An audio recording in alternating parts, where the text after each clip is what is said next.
Hello everyone. आज हम लोग बात करेंगे फिस्टुला ट्रैक के बारे में, क्योंकि जब भी हम लोग फिस्टुला का ट्रीटमेंट करने जाते हैं तो हमें उसके ट्रैक के बारे में आइडिया होना चाहिए, क्योंकि जिस प्रकार चूहा जमीन में छेद बनाता है, ठीक उसी प्रकार भगंदर में फिस्टुला में मल द्वार के आसपास ट्रैक बन जाते हैं, रास्ते बन जाते हैं। तो कई सारी चीज़ों को हम लोग को सावधानियां रखना पड़ता है during the treatment of fistula. तो आज हम लोग पढ़ेंगे फिस्टुला ट्रैक के बारे में। तो कुछ पॉइंट्स के बारे में हम लोग को ध्यान रखना पड़ता है ड्यूरिंग ट्रीटमेंट के दौरान। सबसे पहले जो पॉइंट के बारे में बात करेंगे, ओपनिंग। फिस्टुला की ओपनिंग ओपनिंग में उसकी इंटरनल ओपनिंग और एक्सटर्नल ओपनिंग के बारे में हम लोग को आइडिया होना चाहिए, कहाँ पे मिल रहा है कहाँ पे नहीं। फिस्टुला की एक्सटर्नल ओपनिंग तो बाहर से पेरिएनल स्किन पे दिख जाती है, लेकिन इंटरनल ओपनिंग कभी कभी नहीं दिखता।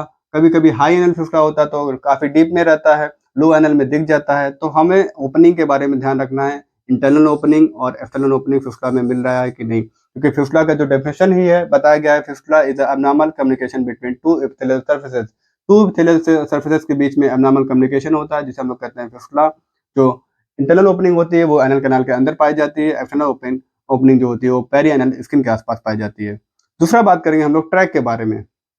ट्रैक को समझने से पहले एक हम लोग डायग्राम में समझते हैं ट्रैक के बारे में। लेट अस सपोज कोई पेशेंट लिथोटॉमी पोजीशन में लेटा हुआ है, ये एनएस है। ट्रैक तीन टाइप के देखने को मिलते हैं फिस्टुला में। पहला जो ट्रैक देखने को मिलता है वो देखने को मिलता है लीनियर। पहला जो ट्रैक देखने को मिलता है लीनियर। अगर ये ट्रैक ऐसा मिल रहा है तो इसको हम लोग बोलते हैं कर्वी लीनियर ट्रैक। घुमावदार जो ट्रैक होता है इसे हम लोग बोलते हैं कर्वी लीनियर ट्रैक। और एक ट्रैक और मिलता है जिसे हम लोग बोलते हैं हॉर्सशू शेप।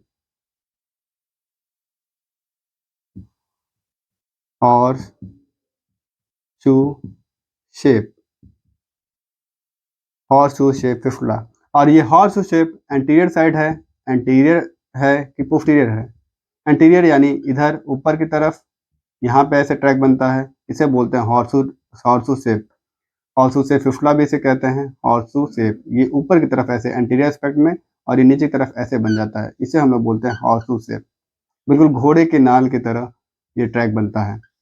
ये थोड़ा कॉम्प्लेक्स केस होता है, इसको सही करने के लिए एक विंडो टेक्निक होती है, इसको फॉलो किया जाता है। और हम लोग को क्या ध्यान रखना पड़ता है, और हम लोग को फिस्टुला के ट्रीटमेंट के दौरान ट्रैक के बाद बात करेंगे एब्सेस। एब्सेस या कैविटी। फिस्टुला का जो ट्रैक है, लेट अस सपोज ये ट्रैक है, इसमें कोई एब्सेस या कैविटी तो नहीं है, इसके बारे में ध्यान रखना पड़ता है, एब्सेस और कैविटी के बारे में। उसके बाद बात करेंगे ब्रांचेस। ब्रांचेस है तो लेटरली है या मीडियली है। ब्रांचेस जो है लेटरली है कि मीडियल है। कभी कभी ट्रैक में लेट अस सपोज ये कोरोनल सेक्शन है। कभी कभी क्या होता है, फिस्टुला का ये ट्रैक है, इसमें कोई ब्रांचेस हो जाती है तो इसको भी देखना पड़ता है, लेटरल है कि ब्रांचेस की मीडियल ब्रांचेस है, ये ऐसे इसमें ब्रांचेस बन जाते हैं। तो ब्रांचेस के बारे में भी ध्यान देना पड़ता है। और डायमीटर, ट्रैक के डायमीटर के बारे में। डायमीटर यानी थिन है कि वाइड है। जो फिस्टुला का ये जो ट्रैक है ये पतला है या फिर चौड़ा है, इसके बारे में भी हम लोग को आइडिया होना चाहिए।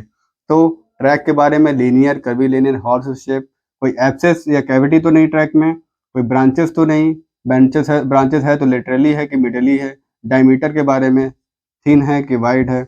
और डायरेक्शन, जो ट्रैक है वो किस डायरेक्शन में ट्रेवल कर रहा है, तो 5 डायरेक्शन में जनरली ट्रेवल करता है। एंटीरियरली ऊपर की तरफ जाएगा तो इसको एंटीरियरली बोलेंगे, और नीचे की तरफ जाएगा पोस्टीरियरली बोलेंगे।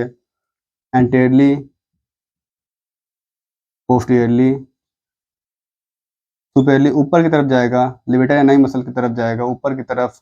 ये ऊपर की तरफ अगर ट्रैक कोई जाएगा तो उसको सुपेरियरली, नीचे की तरफ जाएगा तो इंफेरियरली, और मीडियली और लेटरली, मीडियली और लेटरली। तो ये 5 डायरेक्शन में ट्रैक जा सकता है। तो ये बात हो गई ट्रैक के बारे में।